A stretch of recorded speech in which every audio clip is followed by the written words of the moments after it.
Mesdames et messieurs, bonsoir. Merci de votre fidélité. Une vision objective et pragmatique, c'est ce qui qualifie depuis plusieurs années la gouvernance du président Patrice Talon. Et précisément, depuis le mois de mai 2021, le chef de l'État a renouvelé à ses concitoyens son engagement, celui de leur offrir une sécurité sans faille. D'importantes stratégies sont donc développées à cet effet. Et pour conduire à l'opérationnel toutes ces actions, depuis le 25 mai 2021, le ministre de l'Intérieur et de la Sécurité publique, M. Alassane Seydou. Ce soir, avec lui, on se prête justement à un bilan après une année de gouvernance dans le compte de ce second mandat. Monsieur le ministre, bonsoir. Bonsoir, monsieur le journaliste. Merci d'accepter notre invitation. Et pour conduire cet entretien avec moi sur ce plateau, Alassane Sani, journaliste à Golf TV. Bonsoir, Alassane Sani. Bonsoir à vous, Ricardo Loïc-Beko. Monsieur le ministre, bonsoir. Bonsoir, monsieur le ministre. Monsieur le ministre, le gouvernement auquel vous appartenez a opéré de nombreuses réformes dans le secteur sécuritaire. La plus aboutie a été sans doute la fusion de l'ex-police nationale et de la gendarmerie nationale. Pourquoi cette réforme et quels sont ses avantages? Merci beaucoup, messieurs les journalistes. Le gouvernement a voulu cette réforme parce que le gouvernement pense qu'il faut à notre pays une police qui soit véritablement intégrée, une police au service de la population et une police communautaire qui puisse vivre avec les populations, qui puisse vraiment mériter la confiance des populations. Et c'est ça la police républicaine. Alors, les avantages, je crois que tous les Béninois ont vu les avantages de cette police. Aujourd'hui, notre pays est en sécurité. Lorsqu'on considère le niveau sécuritaire dans la sous-région, je crois que le Bénin est parmi les pays quand même qui ont le plus maîtriser le secteur. Et vous devez savoir aussi qu'en 2019, nous avons reçu le prix de l'UEMOA, le prix de la sécurisation des corridors et de la fluidité aussi des corridors, c'est-à-dire nos axes routiers, les routes internationales que nous avons. Et cela est dû à l'efficacité de la police républicaine. Alors, pourquoi une police intégrée? Justement, dites-nous, monsieur le ministre. Il faut une police intégrée parce que la police seule ne peut pas assurer la sécurité. Il faut que la population participe. La population, pour participer, doit pouvoir communiquer avec la police. Il doit y avoir une complicité entre la population et la police. C'est pourquoi, au lieu d'être face à la police doit être au sein de la population. Et si vous voyez ce qui se passe autour de nous, c'est-à-dire le terrorisme qui est désormais à nos frontières. C'est une guerre asymétrique qui se déroule au sein de la communauté. Si vous n'avez pas la complicité des populations, vous ne pouvez pas gagner cette guerre-là. Ce n'est pas possible. Avec la police traditionnelle, on ne peut pas gagner une telle guerre. Donc la réforme est venue à point nommé. Parce que nous avons aujourd'hui un défi qu'il faut relever et qui nécessite une police qui soit vraiment républicaine. Une police intégrée, communautaire. Donc voilà. Et par rapport à la sécurité en général, vous devez avoir constaté quand même qu'il y a une évolution. Donc c'est déjà le triomphalisme, monsieur le ministre. Ce n'est pas le triomphalisme. Beaucoup de choses restent à faire. Nous sommes tout à fait d'accord. Nous sommes en train de travailler. Nous ne croyons même pas avoir fait l'essentiel. Beaucoup de choses restent à faire. Mais nous sommes dans la dynamique et nous pensons qu'avec le temps, nous allons vraiment relever tous les défis. Vous avez l'impression qu'aujourd'hui, les populations apprécient véritablement ce qui se fait. Est-ce que les impacts de cette réforme sont visibles aujourd'hui, M. Alassane Seydou? Vous savez, avant la police communautaire, lorsque vous quittez Cotonou, la nuit, pour aller au nord, arrivé à Kilibo, on vous arrête. Et on vous met des policiers devant et des policiers derrière. Et ce sont les policiers qui vous conduisent pour traverser la zone de Kilibo jusqu'à Parakou. Est-ce que c'est le cas aujourd'hui? Vous pouvez quitter Cotonou à minuit, aller à Malanville, tout seul, dans votre voiture. Vous ne courez aucun risque. Vous allez rencontrer des policiers en patrouille. Non seulement vous ne verrez aucun policier pour vous rançonner sur la voie, mais vous allez arriver à Malanville en toute quiétude. Vous ne courez aucun risque parce que la route est sécurisée. Ça, c'est du concret. C'est du concret. Et même dans les quartiers, c'est vrai, il n'y a jamais l'insécurité zéro, Oui. et il n'y a jamais la sécurité à 100%, si vous voulez bien. Mais je crois qu'il y a quand même une régression de l'insécurité dans le pays. Oui, cela est certainement facilité par le nombre de commissariats que vous avez créés, puisque vous l'aviez signalé entre-temps. Dites-nous, est-ce que vous pensez que les moyens ont été mis à la disposition de ces commissariats-là qui ont été créés un peu partout sur l'ensemble du territoire national? Parce qu'on entend certaines grognes comme quoi il y a des commissariats aujourd'hui qui ne disposent même pas de moyens de déplacement, monsieur le ministre. Oui. Les moyens sont en train d'être mis en place de façon progressive. Je vous ai dit qu'il y a des problèmes à résoudre. Tous les problèmes ne sont pas résolus. Mais nous sommes dans une dynamique qui est telle que, à moyen ou à long terme, nous allons pouvoir résoudre les problèmes. Les moyens roulants, le gouvernement en a mis à la disposition des commissariats. Que ce soit les moyens à 4 roues ou à 2 roues. En dehors des commissariats, nous avons aussi créé des unités spéciales de sécurisation des frontières. Ces unités-là sont dotées de moyens à 2 roues. Et ces unités sont très actives sur le terrain. Mais compte tenu de l'ambition du gouvernement, c'est sûr que tous les moyens ne peuvent pas être mis en place le premier jour. Cela se fait de manière progressive et nous avons un plan pour cela. Très bien. Puisque nous avons, dans le budget par exemple, 2022, il est prévu des ressources pour l'opérationnalisation de la police républicaine. Nous sommes en train d'opérationnaliser. Donc nous évoluons, nous sommes en train de concrétiser cette police-là. Tout n'est pas encore fait, mais nous sommes dans la dynamique. Et justement, monsieur le ministre, on se souvient que le 2 décembre 2021, vous avez entrepris dans les 12 départements de notre pays une tournée. Vous êtes allé à la rencontre donc des policiers et puis des populations pour revenir sur un concept important. Vous avez parlé notamment de la coproduction de la sécurité. Avant peut-être d'en revenir à ce nouveau concept que vous pilotez, monsieur le ministre, je vous propose, mesdames et messieurs, de regarder donc ce reportage qui retrace cette descente du ministre de l'Intérieur et de la Sécurité publique dans certains départements de notre pays. Regardez. Pour mieux assurer la sécurité des citoyens, le ministère de l'Intérieur et de la Sécurité publique déploie depuis quelques années la politique de coproduction de la sécurité. Ainsi, élus locaux, populations et forces de sécurité doivent désormais travailler main dans la main pour garantir la quiétude des populations. Il y a des choses que je ne maîtrisais pas. Mais aujourd'hui, après cette formation, j'ai eu un plus. C'est-à-dire, je ne savais pas que la sécurité était en même temps pour les élus locaux. Et c'est les élus locaux qui assument plus la sécurité et maintenant va associer la police républicaine. Déjà que nous collaborons avec la police, c'est tout à leur honneur que depuis quelque temps, nos forces de police véritablement sont républicaines comme leur dénomination le dit. Elles travaillent, elles sont présentes dans tous les arrondissements et travaillent à la question de sécurité et les populations elles-mêmes collaborent. La peur du policier n'existe plus aujourd'hui. Le policier avec les citoyens travaillent ensemble parce que si le policier n'a pas l'information, ce n'est pas un magicien, il ne peut pas aller savoir là où il faut régler le problème. Donc cette collaboration existe encore. On a reçu des instructions principalement axées sur la coproduction de la sécurité. Depuis un certain temps, l'avènement de la police républicaine, l'aspect de la coproduction de la sécurité est une notion que nous appliquons. Alors, monsieur le ministre nous a invités à être plus pointus. Alors, il y a déjà des dispositions sur le terrain. Nous allons renforcer ces dispositions en nous faisant unis avec la population pour pouvoir opérer un maillage du territoire comme il faut. En tant que maire, premier responsable en matière de sécurité, nous devons travailler en synergie avec les populations, avec les commissariats pour le bien-être de nos populations, pour que davantage nous renforçons notre union entre les populations, les commissariats pour vraiment sécuriser nos populations.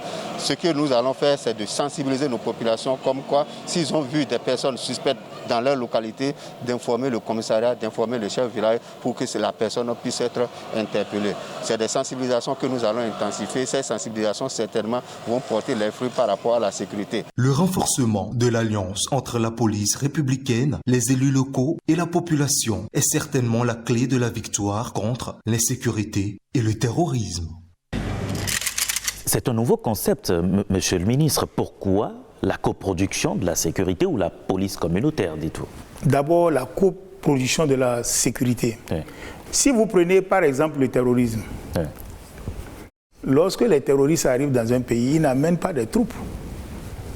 Ils envoient quelques émissaires qui viennent faire des recrutements sur place. Donc ce sont les fils du terroir qui sont recrutés et qui sont utilisés contre leur population. Si vous avez une bonne implication des populations, si vous avez une bonne compréhension de la sécurité par les populations, vous pensez que ça peut être possible? Et vous avez l'impression qu'il y a cette collaboration aujourd'hui entre la population et la police républicaine? Bien sûr. Il y a des résultats. Je Quels vous ai sont ces dit résultats? que nous sommes dans la dynamique et ça prend. Et ça prend. Non, ce n'est pas compliqué. Il suffit que les policiers soient préparés à cela. Il suffit qu'il y ait de la sensibilisation, qu'on explique. Vous avez vu les tournées que nous avons effectuées sur le terrain? Bien sûr. C'est pour rencontrer les leaders d'opinion. C'est pour rencontrer les élus locaux. C'est pour rencontrer les élus communaux, échanger avec eux et les convaincre de ce qu'ils doivent s'impliquer. C'est indispensable qu'ils s'impliquent parce que c'est leur affaire. C'est leur sécurité, c'est de leur sécurité qu'il est question. C'est-à-dire qu'aujourd'hui, monsieur le ministre, par le passé, on voyait que les populations avaient plus peur des policiers. Aujourd'hui, vous les amenez vers ces policiers pour une véritable entente, une véritable communion, c'est cela? Oui, c'est cette peur-là qui ne doit plus exister. Les policiers doivent pouvoir être abordés comme n'importe quel citoyen. C'est pourquoi nous voulons qu'ils soient avec la population, au sein de la population. Cela veut dire que lorsque vous avez une information, vous pouvez aller voir un policier et lui parler directement. Vous pouvez lui téléphoner. Vous pouvez lui dire tout ce que vous avez vu. Et ils doivent tisser des liens avec la population. C'est ça qui va leur permettre d'être efficaces. Oui, monsieur le ministre, oui. C'est une mesure louable, mais déjà pour un bilan d'étape, est-ce que vous avez l'impression que cette mesure a déjà porté ses fruits? C'est vrai que vous dites que c'est un processus, mais à la date d'aujourd'hui, est-ce qu'on peut quantifier quand même un résultat par rapport à cette mesure-là? Si nous prenons par exemple le cas des terroristes qui depuis quelques mois sont à nos frontières, vous le savez très bien, sûr. Frontières nord-ouest et nord-est. Depuis plus de 6 mois, ils font des incursions, mais ils n'ont pas encore réussi à s'installer. Ils font des incursions et à chaque fois, ils rencontrent une réaction farouche de nos forces. Ils replient. Mais pourquoi ils ne sont pas encore installés? C'est parce que nos services de renseignement fonctionnent. D'accord. Et nos services de renseignement fonctionnent avec les populations aussi. C'est parce que les populations participent. Nous avons des informations. Nous avons réussi déjà à mettre la main sur des dizaines et n'ont pas pu s'installer dans le pays. Ils sont toujours à l'extérieur, ils font des incursions. En fait, ils sont en train de tester notre vulnérabilité. Leur intention n'est pas de rester à l'extérieur et de faire des incursions. Leur intention, c'est d'entrer dans le pays, de s'installer, comme ils se sont installés dans les pays d'à côté, qui nous entourent. Et justement, monsieur le ministre, vous m'offrez une transition toute faite. Est-ce qu'aujourd'hui, vous pouvez confirmer à tous ces téléspectateurs qui vous regardent que le terrorisme véritablement existe au Bénin? Et quelles sont les communes qui sont concernées? Le terrorisme est à nos frontières. À nos frontières? À nos frontières. Pas encore au Bénin? Non. À l'intérieur du pays, le terrorisme n'est pas installé au Bénin. Il y a toujours des incursions. Vous savez que le terrorisme est bien installé au Burkina. Ce n'est un secret pour personne. Et toutes les communes qui ont des frontières avec le Burkina, eh bien, sont concernées. Il s'agit donc des communes qui sont au nord-ouest. Et parmi ces communes, nous avons la commune de Karimama, la commune de Banikwara, la commune de Kérou, la commune de Tanguita, la commune de Materi et la commune de Kobli. Ce sont ces 6 communes-là qui ont frontière avec le Burkina. Donc ces communes-là sont concernées. Et lorsque nous venons au nord-est, vous avez la commune de Malanville, la commune de Segbana, la commune de Kalale, la commune de Niki, un peu à Perere. Et quand vous remontez dans les collines, vous avez la commune de Savin, la commune de Ouessé, et plus au sud, dans le plateau, on a la commune de Kétou. Voilà les communes qui aujourd'hui ont des frontières avec des pays où il y a le terrorisme. Donc la menace est au niveau des frontières de ces communes-là. Et l'objectif du gouvernement, c'est de constituer un rempart pour protéger notre pays. C'est-à-dire nos forces de défense et de sécurité doivent être à ces frontières-là pour empêcher que le terrorisme puisse entrer dans notre pays et s'installer. C'est ça l'objectif du gouvernement. Et c'est ça qui est en train d'être fait. Et c'est ça qui les oblige à faire des incursions, à replier aussitôt. C'est parce qu'il y a une riposte. S'il n'y avait pas de réaction, ils se seraient installés. Oui, monsieur, vous parlez de riposte, vous comptez sur la capacité de renseignement, en tout cas pour le moment, du Bénin. Est-ce que vous ne pensez pas que c'est peut-être parce que les terroristes n'ont pas peut-être d'intérêt ici au Bénin? Oui, mais ils ont des intérêts. Ils ont des intérêts, ils ont des ambitions territoriales. Ils veulent créer un couloir du Sahel jusqu'à la côte. Parce qu'ils veulent développer des trafics de toutes sortes. Des trafics de drogue, de faux médicaments, de produits de toutes sortes. Donc ils ont des intérêts. Ce n'est pas qu'ils n'ont pas d'intérêt chez nous. Donc les causes se connaissent. Ce qu'il faut comprendre aussi, c'est que dans cette bataille contre le terrorisme, aucun pays n'est seul.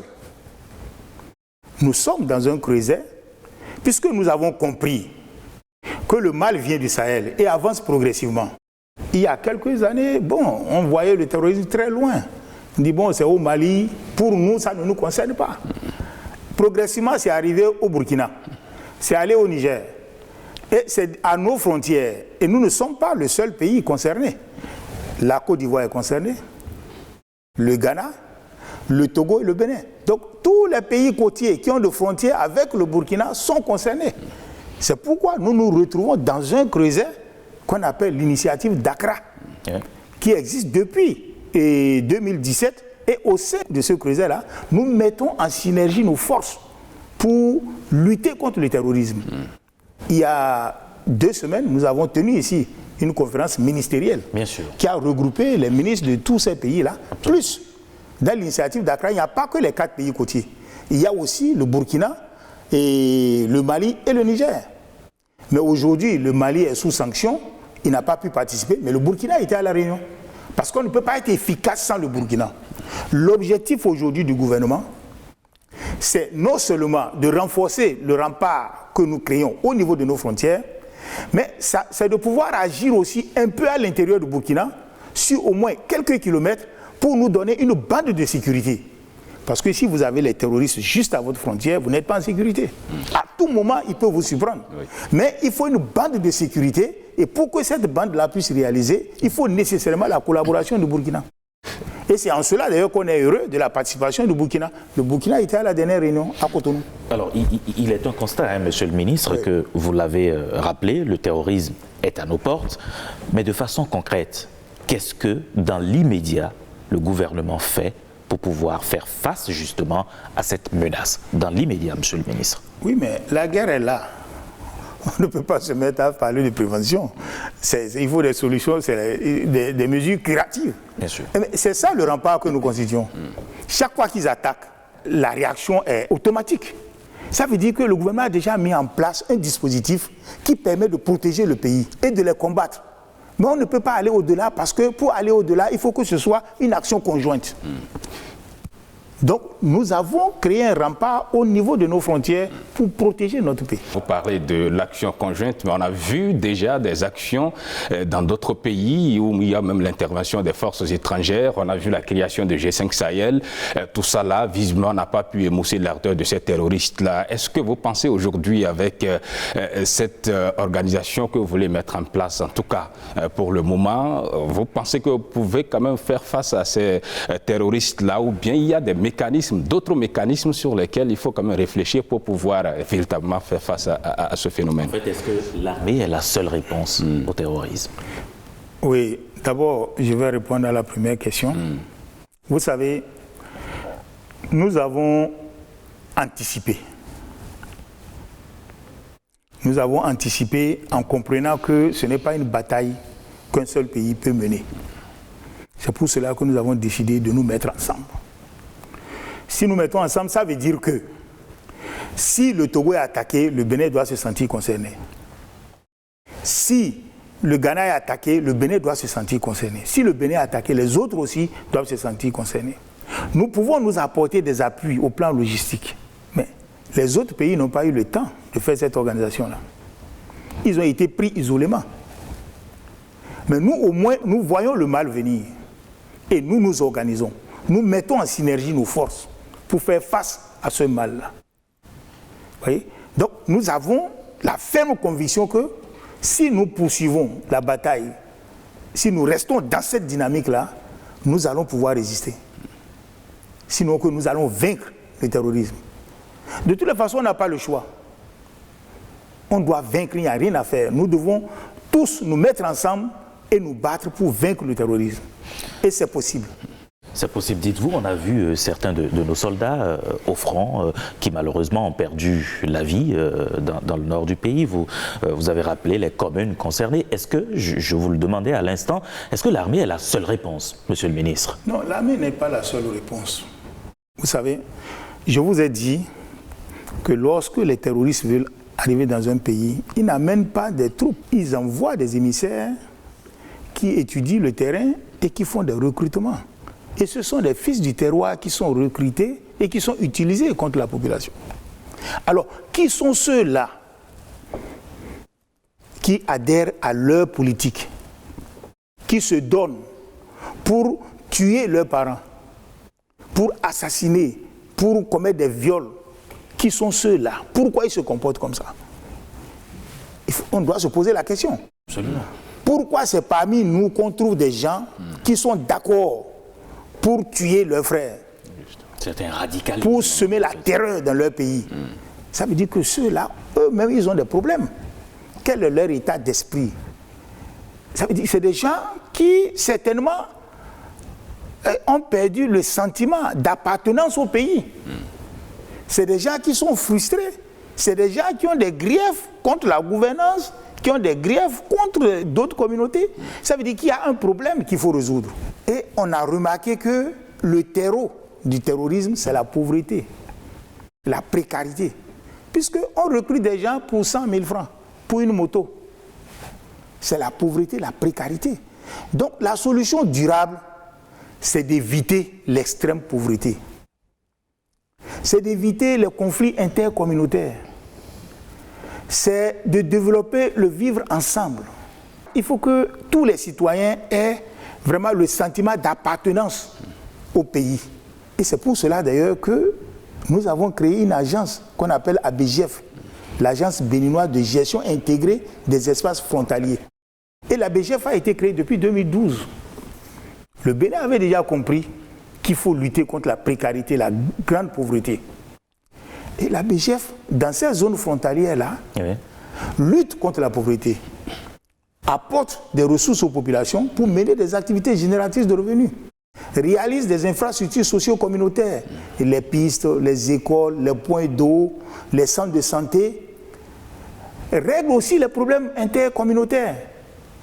Le gouvernement a créé par exemple le Haut Commissariat à la sédentarisation des éleveurs. C'est pour éviter les conflits entre éleveurs et agriculteurs.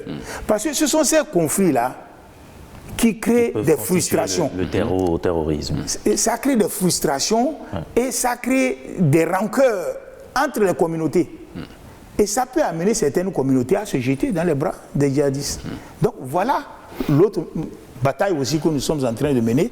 Et nous pensons qu'avec toute cette politique-là, à moyen et à long terme, nous allons vaincre le terrorisme. Oui, monsieur le ministre, quand vous dites qu'il faut attaquer ce pan de la précarité des populations pour pouvoir essayer d'atténuer la situation, le phénomène, est-ce que vous pensez que, puisque la BGF a été créée depuis 2012, qui s'occupe justement de ça, et jusqu'à présent, vous l'avez dit, on arrive quand même à recruter des gens qui se retrouvent dans la précarité.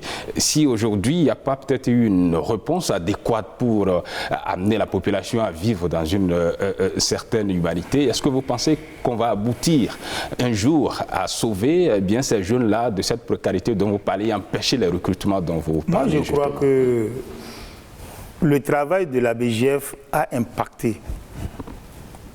S'il n'y avait pas ABGF, vous savez ce que ça pouvait être. Ça pouvait être pire. Peut-être que les actions d'ABGF ont atténué les choses. La preuve, depuis des mois, nous sommes à la frontière. Et nos populations résistent quand même. Il y a une certaine résistance. Et nous renforçons maintenant les actions de l'ABGF. Ça existait, mais avec l'avènement du terrorisme, ces actions-là sont renforcées. Et nous avons aujourd'hui le soutien des partenaires. Nous avons l'Union européenne qui nous appuie à travers un projet. Nous avons aussi la Banque mondiale qui nous appuie. Donc ces actions-là aujourd'hui sont renforcées.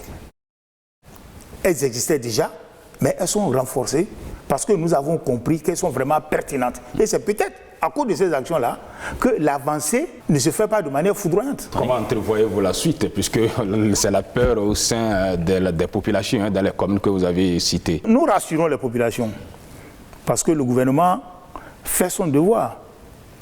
Et le gouvernement aujourd'hui est en train de mobiliser tout ce qu'il faut pour que nos forces de défense et de sécurité soient vraiment à la hauteur. C'est-à-dire en termes de moyens. Le gouvernement a accepté de débrousser beaucoup de ressources pour doter nos forces de défense et de sécurité des moyens appropriés pour faire face au terrorisme.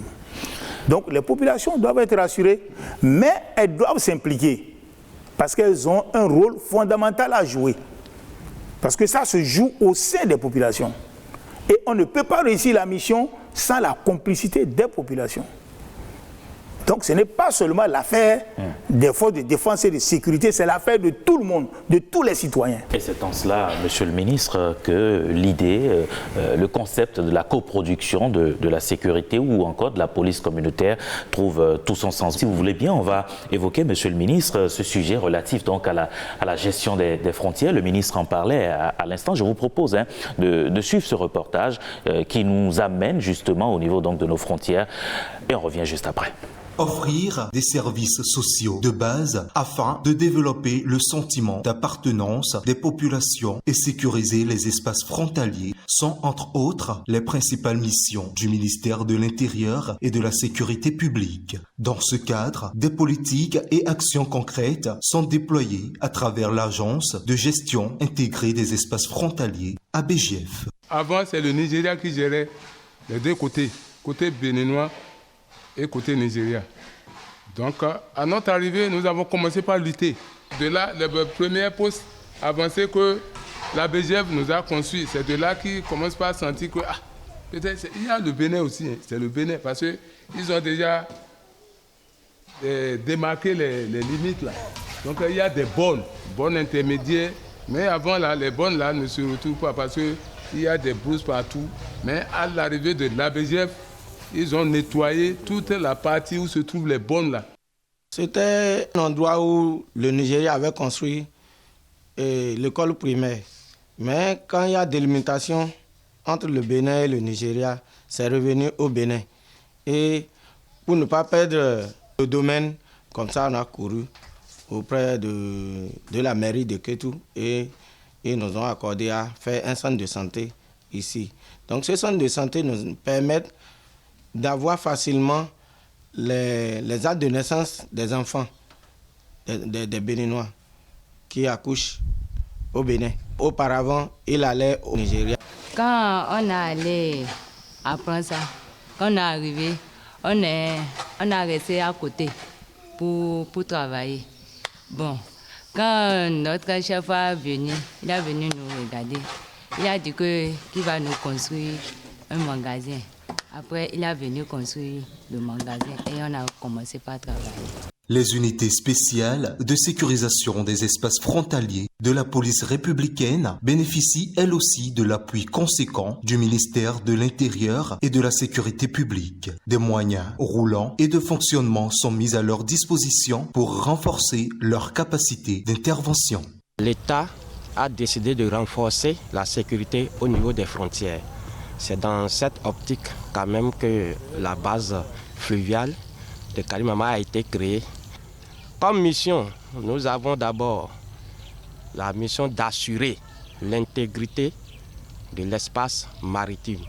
Et quand on parle de l'espace maritime, étant donné que nous sommes sur un fleuve, donc c'est l'espace fluvial que cette base assure l'intégrité de cet espace. Aussi, nous avons pour mission aussi d'assurer la protection et la défense des sites sensibles, des points sensibles. Nous participons aussi à la lutte contre le terrorisme et aussi les actes de brigandage. Malgré le succès des interventions sur le terrain, le défi est encore immense car les populations des zones frontalières espèrent encore plus de l'État béninois. Monsieur le ministre, vous avez suivi donc ce reportage qui traduit quelque peu la situation que vivent véritablement nos concitoyens à nos frontières. Oui. Le défi, il est énorme. Et qu'est-ce que vous faites justement dans cette optique? Oui, monsieur le journaliste, vous savez, les espaces frontaliers sont des espaces particuliers. Absolument. C'est des espaces qui sont souvent convoités par deux pays. Même quand les limites sont connues, chaque pays doit suivre. Lorsque vous ne suivez pas, il arrive même que les gens déplacent les bornes. Les bornes sont bien placées, mais il y a des pays qui décident de déplacer les bornes pour gagner un peu en territoire. Donc, c'est nécessaire de suivre. C'est pour cela que nous avons une structure qui s'en occupe, et c'est toujours la BGF. L'Agence béninoise de gestion intégrée des espaces frontaliers. La BGF fait bien le travail. Parce que la BGF est tenue par des gens qui ont de l'expérience en la matière et qui s'y connaissent véritablement. Vous savez, avec le Niger, on avait des problèmes, si vous vous souvenez bien. Absolument. Un problème qui nous a même amené à la Cour internationale de l'Haye, où un verdict a été rendu. Selon le verdict de l'Haye, le Bénin perdait l'île de l'été. Oui. Puisque c'est une île qui est devenue symbolique. Absolument. Tout le monde, le Bénin était allé par rapport à l'île de l'été. Mais nous avons gagné d'autres îles. Alors, les îles que nous avons gagnées, il faut les matérialiser. Il faut matérialiser les limites. C'est comme si vous avez une parcelle. Si vous ne clôturez pas, vous ne suivez pas, c'est possible que les autres grignotent. Et qu'après, vous trouviez une parcelle toute petite. Parce que vous n'avez pas suivi. C'est ça aussi le territoire. Il faut suivre. Donc, avec le Niger, on n'a plus de problème. On est maintenant à la matérialisation de ce qui a été dit à la Cour. Il faut matérialiser ça sur le terrain. Ça se passe très bien. Il y a toujours des commissions paritaires. Les deux pays se retrouvent, échangent, et puis on finit toujours par trouver un consensus.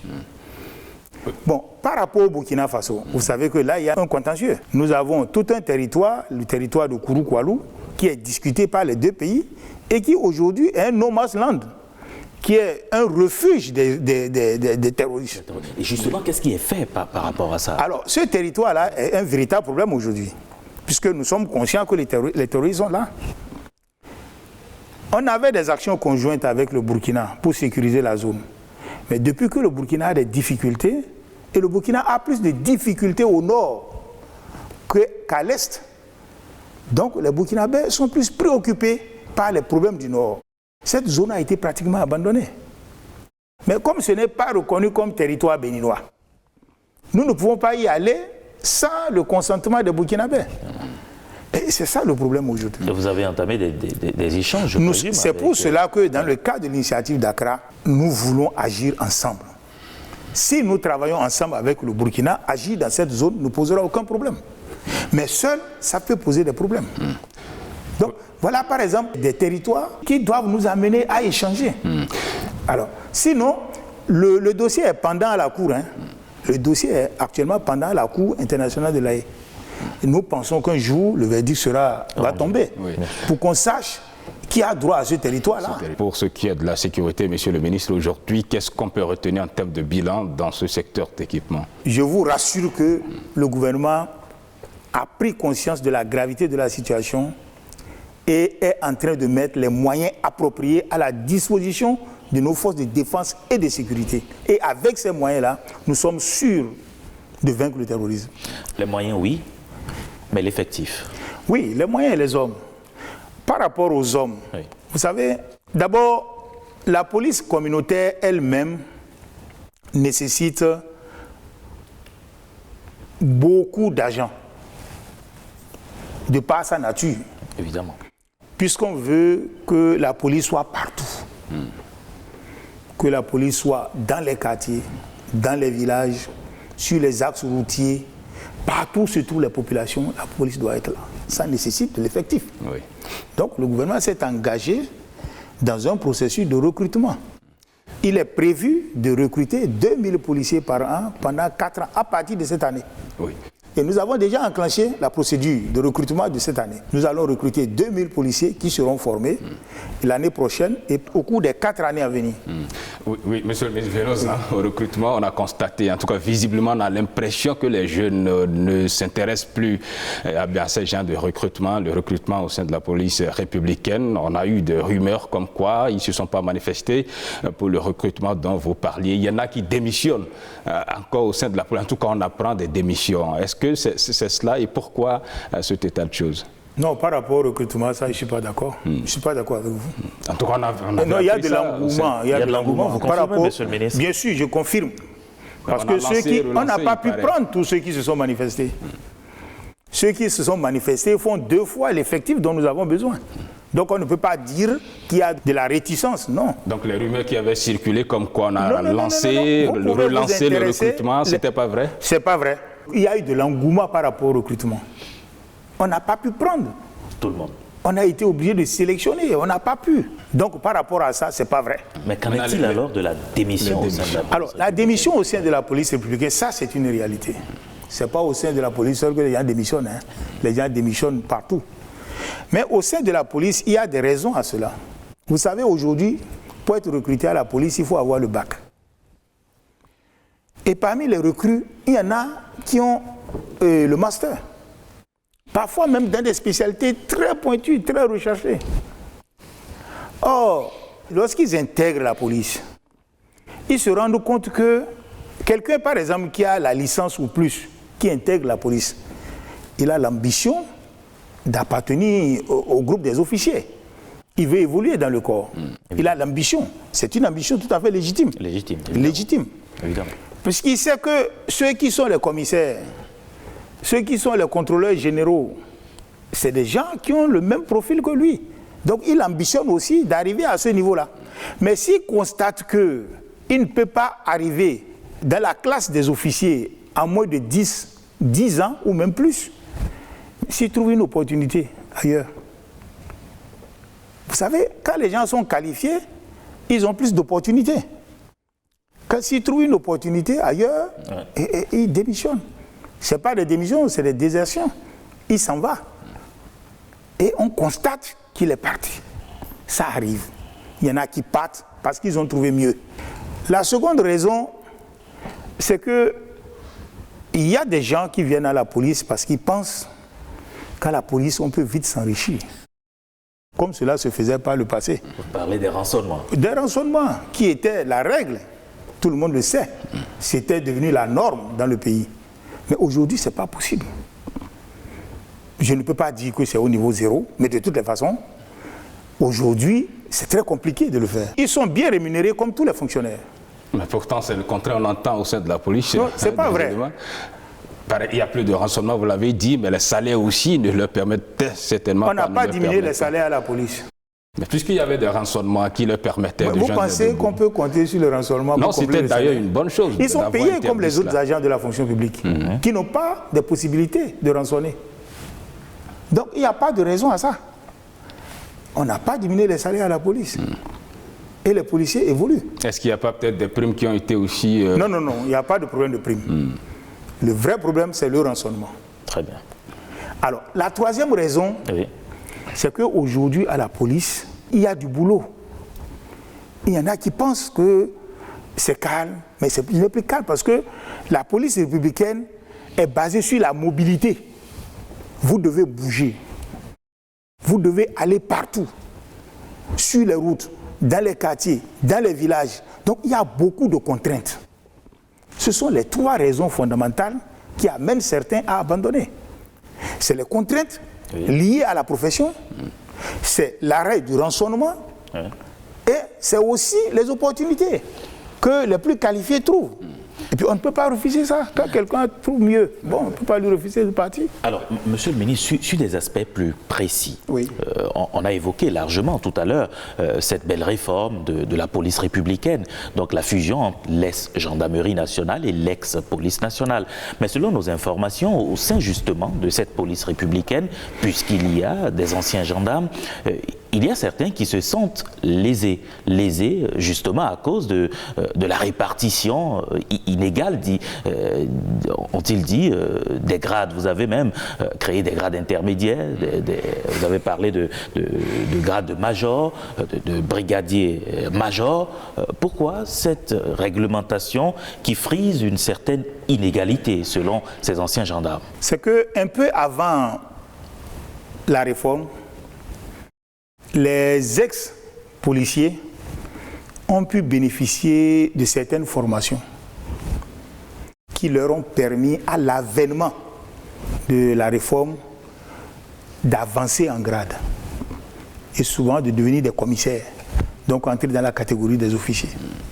Ce que les gendarmes n'ont pas eu. Ça a créé une certaine frustration, mais cela est en train d'être corrigé. Actuellement, il y a des brigadiers et des brigadiers chefs de police qui ont été chefs de brigade ou chefs de brigade adjoints qui sont en formation. Et à la fin de la formation, on va leur faire un test. Ceux qui vont réussir pourront aussi avancer comme les ex-policiers. Donc je crois que c'est une situation qui est en train d'être corrigée progressivement. Donc il faut harmoniser les galons. L'harmonisation ne pose pas problème. L'harmonisation est déjà faite. Mais certains pensent qu'à l'avènement même de la réforme, les policiers ont pu bénéficier de ces formations-là qui ont été faites un peu avant la réforme. Par contre, les gendarmes, eux, n'ont pas bénéficié de ces formations. Et je crois qu'on est en train de corriger cela actuellement. Alors, que répondez-vous alors, puisque vous abordez le sujet, à ces hommes de rang au sein de la police républicaine qui estiment que leurs avancements ne sont pas payés?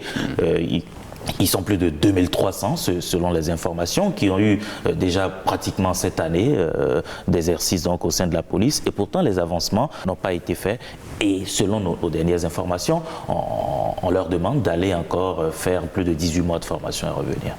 Vous confirmez? Non, ça je ne confirme pas. Avancement non rémunéré, je ne confirme pas. Par contre, oui, vous avez parlé des grades intermédiaires qui ont été créés pour retarder les gens par rapport à leur avancement, les grades de major. Mais ces grades ont été créés à tous les niveaux.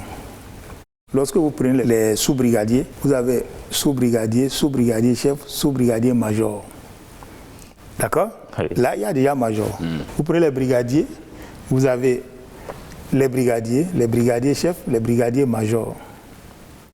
Quand vous allez dans la catégorie des officiers, vous avez le commissaire stagiaire, commissaire deuxième classe, commissaire première classe, commissaire major. D'accord? Quand vous allez dans la catégorie, ça c'est les officiers subalternes, c'est jusqu'au grade de capitaine. Quand vous allez dans la catégorie des officiers supérieurs, vous avez les commissaires principaux, les commissaires divisionnaires, et après, le commissaire principal, ça, c'est le grade de commandant. Le commissaire divisionnaire, c'est le grade de lieutenant-colonel. Et les contrôleurs généraux. Les contrôleurs généraux, c'est le grade de colonel. Mais à la fin, vous avez contrôleur général major. Ça, c'est la catégorie des officiers supérieurs. Mais lorsque vous allez dans la catégorie des officiers généraux, là, vous avez l'inspecteur général de police deuxième classe, l'inspecteur général de police première classe, l'inspecteur général major, avant d'avoir l'inspecteur général de classe exceptionnelle. Même au niveau des officiers généraux, il y a les majors. Est-ce que c'est pour bloquer? Si c'est pour bloquer, on veut bloquer aussi à ce niveau-là. Et puis, ce n'est pas une invention du Bénin. Ce n'est pas le Bénin seul. Si vous allez au Burkina, vous allez voir des colonels-majors. Ce n'est pas notre armée, ce n'est pas l'invention du Bénin. Non, le problème, c'est pas... Ce qu'il faut aussi reconnaître, c'est que la pyramide au Bénin est déformée. Qu'est-ce que cela veut dire? Normalement, il devait avoir plus d'hommes de rang que d'officiers. Mais à un certain moment, on a ouvert la formation des officiers. On en a formé tellement qu'aujourd'hui, il y a plus d'officiers qu'il n'en faut. Et ça gêne le commandement. Il y a des officiers aujourd'hui qui font des tâches qu'un officier ne devrait pas faire. Parce qu'ils sont trop nombreux. C'est une question aussi qu'il faut régler. Il ne faut pas se le cacher. Oui. C'est une question qu'il faut régler. Comment régler ça? Est-ce qu'il faut diminuer le nombre d'officiers au sommet? Est-ce qu'il faut augmenter la base pour reconstituer la pyramide normale? Il y a ce problème-là aussi. Mais ce n'est pas ça qu'on est en train de résoudre avec ce grade de major. Non. Sinon, on l'aurait situé en dessous des officiers. Mais c'est au niveau des officiers subalternes, c'est au niveau des officiers supérieurs, c'est même au niveau des officiers généraux, au terminus là. Avant d'être inspecteur général de classe exceptionnelle, il faut être inspecteur général major. Alors, est-ce que là aussi, on veut bloquer?